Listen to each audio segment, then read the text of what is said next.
बड़ी खबर आपको बता दें, लल्लन सिंह होंगे जेडीयू के राष्ट्रीय अध्यक्ष। जेडीयू राष्ट्रीय कार्यकारिणी की बैठक में यह फैसला लिया गया है। नीतीश कुमार ने बैठक में यह प्रस्ताव रखा। नीतीश का प्रस्ताव ध्वनि मत से पास हो गया। तो जेडीयू के राष्ट्रीय अध्यक्ष लल्लन सिंह होंगे। खुद मुख्यमंत्री नीतीश कुमार ने लल्लन सिंह के नाम का प्रस्ताव रखा और यह प्रस्ताव ध्वनि मत से पास हो गया। तो जो अटकलें जेडीयू अध्यक्ष के नाम को लेकर लग रही थी, उन पर अब पर्दा हट गया है। तमाम अटकलें खारिज हो गई हैं। लल्लन सिंह को जेडीयू की कमान दे दी गई है और उनकी ताजपोशी के बाद समर्थकों में जश्न का माहौल भी यहां पर देखा जा रहा है। खुद मुख्यमंत्री नीतीश कुमार आज कार्यकारिणी की बैठक देश की राजधानी दिल्ली में चल रही थी। उन्होंने खुद लल्लन सिंह के नाम का प्रस्ताव वहां पर रखा, जिसे ध्वनि मत से वो प्रस्ताव पास कर दिया गया और तय हो गया कि अब जेडीयू की कमान जो है बिहार में लल्लन सिंह संभालेंगे। जिस तरह से बिहार में पिछले विधानसभा चुनावों में जेडीयू का प्रदर्शन बीजेपी से कमतर रहा था, उसके बाद जेडीयू को मजबूत करने की कोशिशें लगातार वहां पर की जा रही हैं। अब देखना यह है कि लल्लन सिंह के नेतृत्व में जेडीयू पार्टी किस दिशा की तरफ बढ़ती है। चलिए, इस खबर पे और ज्यादा अपडेट के लिए अब सीधा रुक करते हैं हमारे संवाददाता ऋषिकेश का। ऋषिकेश, तमाम अटकलें जो नाम सामने आ रहे थे, अब नाम फाइनल हो गया है। जेडीयू के राष्ट्रीय अध्यक्ष होंगे लल्लन सिंह।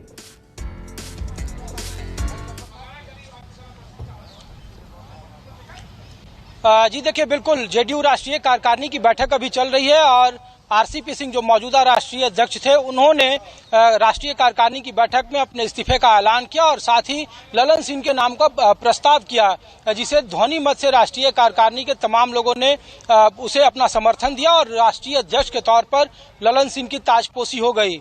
न्यूज 24 लगातार 24 घंटे पहले से अपने दर्शकों को ये बता रहा है कि लल्लन सिंह जेडीयू के अगले राष्ट्रीय अध्यक्ष होंगे। राष्ट्रीय कार्यकारिणी इस पर मुहर लगाएगी। हालांकि चुनौतियां बहुत सारी है। मसलन जब 2004 से 2009 के बीच में लल्लन सिंह बिहार में जब प्रदेश अध्यक्ष थे, तो उसके बाद नीतीश कुमार के साथ उनके अच्छे रिश्ते नहीं रहे थे। 2009 में वो पार्टी उन्हें छोड़नी पड़ी थी 2010 के विधानसभा चुनाव के पहले। लेकिन इस बार चूंकि केंद्रीय मंत्रिमंडल के रेस में वो सबसे आगे थे, आरसीपी और लल्लन सिंह दो तयशुदा नाम बताए जा रहे थे, लेकिन उसके बाद आरसीपी महज एक कोटे को ही मंत्री बन पाए। लल्लन सिंह नाराज दिखे और उसके बाद राष्ट्रीय अध्यक्ष के पद का उन्हें राजनीतिक खजाने के तौर पर प्रस्ताव मिला था, जिसे शुरू में उन्होंने मना कर दिया था। फिर नीतीश कुमार ने उन्हें मनाया और अब जाके वो जेडीयू के राष्ट्रीय अध्यक्ष हैं। ये बिल्कुल साफ है कि जो शहमात का राजनीति चल रहा है जेडीयू और बीजेपी के बीच में। मसलन कि देखिए, अब से कुछ दिन के बाद प्रधानमंत्री से जातीय जनगणना को लेकर जेडीयू के तमाम सांसद प्रधानमंत्री से मुलाकात करेंगे।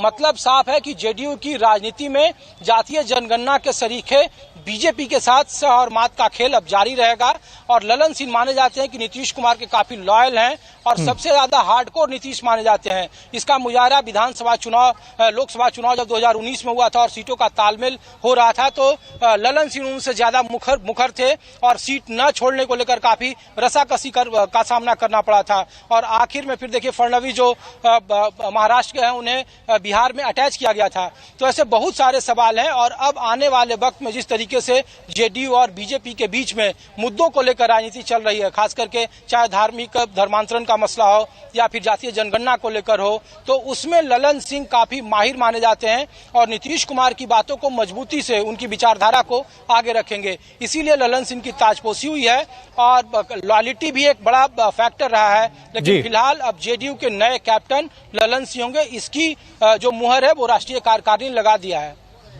ऋषिकेश, नाम तो वैसे और भी चल रहे थे, लेकिन क्या यही आप माने कि जो लॉयल्टी फैक्टर है यहां पर, नीतीश कुमार के काफी करीबी थे, तो पहले से नाम तय था, स्क्रिप्ट तय थी, बस ऐलान होना बाकी था आज?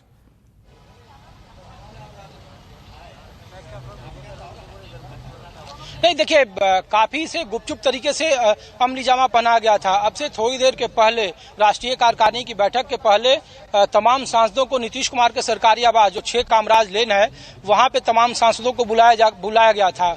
अचानक से जेडीयू कार्यकारिणी की बैठक बुलाई गई थी। इससे बहुत कुछ साफ संकेत मिल रहे थे। जब नीतीश कुमार अपने घर से निकले तो वहां से ललन सिंह और आरसीपी सिंह दोनों मुख्यमंत्री की गाड़ी में सवार होकर जेडीयू कार्यालय तक आए। तो संकेत साफ था। वहां जब सांसदों से इस बारे में पूछा गया तो उन्हें भी इस बात की जानकारी नहीं दी गई थी। हालांकि जो सूत्र हमारे बता रहे हैं उनके मुताबिक कहा जा रहा था कि सांसदों को इस बात की अनौपचारिक जानकारी दे दी गई थी, किसी को मना किया गया था। लेकिन बाकी जितने भी राष्ट्रीय कार्यकारिणी में 75 लोग शामिल हैं और उन तमाम लोगों को जब पूछा गया कि क्या आज का एजेंडा होगा तो लोगों ने कहा कि जातीय जनगणना होगी। बहुत सारे ऐसे इशू हैं जिसको जेडीयू पार्लियामेंट में रखेगा, लेकिन ये बिल्कुल तय था, स्क्रिप्ट पहले से ही।